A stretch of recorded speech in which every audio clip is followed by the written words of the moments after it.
Thank you so very much. Years ago, after my firstborn child came into the world, or just before he was born, it occurred to us that it would be great fun to wallpaper what was going to be his bedroom, make it a nursery. And of course, the wallpaper that we selected was a cartoon vision of the ark and the happy animals looking out the little windows and on the deck, and it sort of repeated itself over and over, and it was green and yellow, and it covered one wall right against the crib. I asked Adam last night if he remembered it, and he didn't. He remembered a poster of Miss Piggy from his early childhood, but he didn't remember the ark and the animals. You know, when you stop to think about it, that was sort of a bizarre thing to put on an infant child's wall. This image of the ark with its animals, because it is taken from the saddest, most violent, destructive story in all the Bible. We go into the Toys R Us store. It doesn't strike us as odd to see the little Fisher-Price ark with all the little animals. But what if it was a tsunami set, and you set out the little village there and all the people in the huts, and then took a bucket of water and washed them all away? We'd think that was pretty sick, strange. If folks put up a wallpaper in their infant child's room with images of the Twin Towers in New York and airplanes flying in, we would call defects. These are deeply disturbed people. But we put up pictures of the ark in our children's bedroom and give them toys, and we reduce it to fun little songs. You know, Noah was to build an arky out of gopher, barky, and we have so sanitized and stripped this story that it's hard for us to imagine the real horror of what we depict. Let me share with you the end of the story as it is shared in Genesis. It's found in the 9th chapter. I begin reading with the 8th verse. The story of God's promise to us at the end of the deluge. Then God said to Noah and to his sons with him, "As for me, I am establishing my covenant with you and with your descendants after you, and with every living creature that is with you. The birds, the domestic animals, and every animal of the earth with you, as many as came out of the ark. I establish my covenant with you that never again shall all flesh be cut off by the waters of the flood. And never again shall there be a flood to destroy the earth. God said, this is the sign of the covenant that I make between me and you and every living creature that is with you for all generations. I have set my bow in the clouds, and it shall be a sign of the covenant between me and the earth. When I bring clouds over the earth and the bow is seen in the clouds, I will remember my covenant that is between me and you and every living creature of all flesh.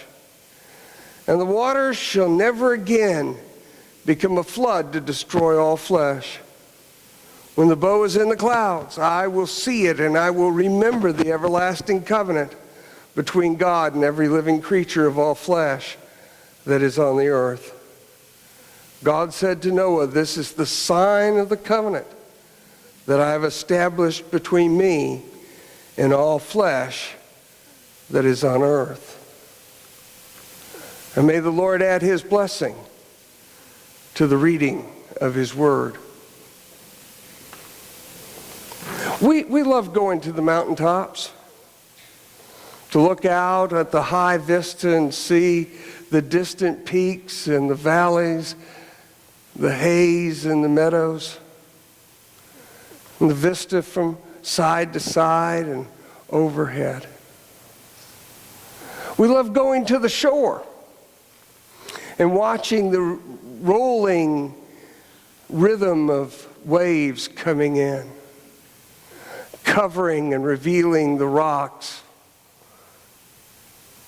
the breeze. I think there's no blissful place on earth than to be by the ocean with the book you were reading flopped across your chest, dozing in the salt breeze.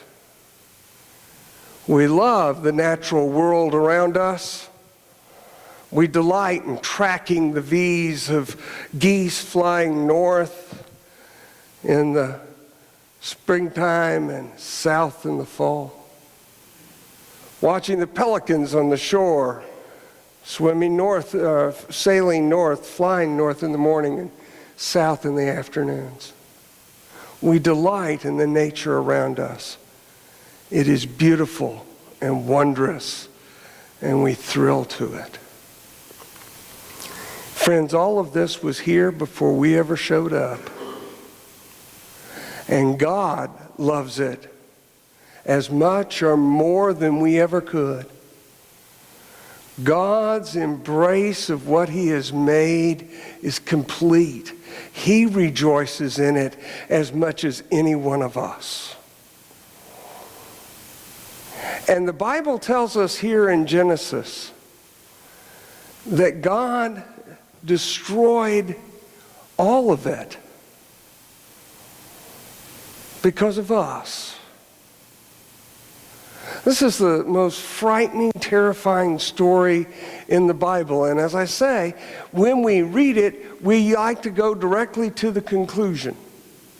That bit about the promise, that never again will God do this. Did you notice how verse after verse in that passage, 3 times in a row, essentially God says the same thing? Put my bow in the clouds, and I will remember never to destroy the earth with flood again.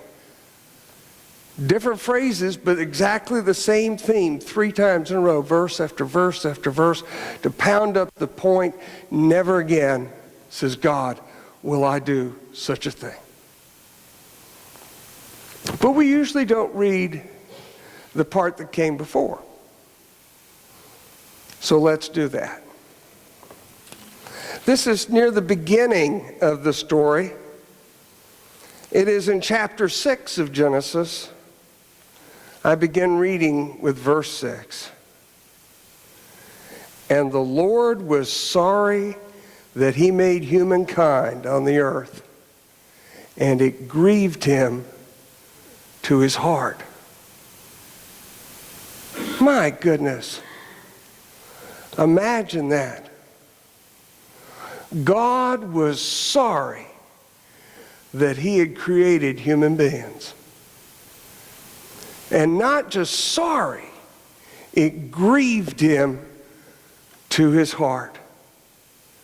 So the Lord said, I will blot out from the earth the human beings I have created, people together with the animals and creeping things and birds of the air, for I am sorry that I have made them.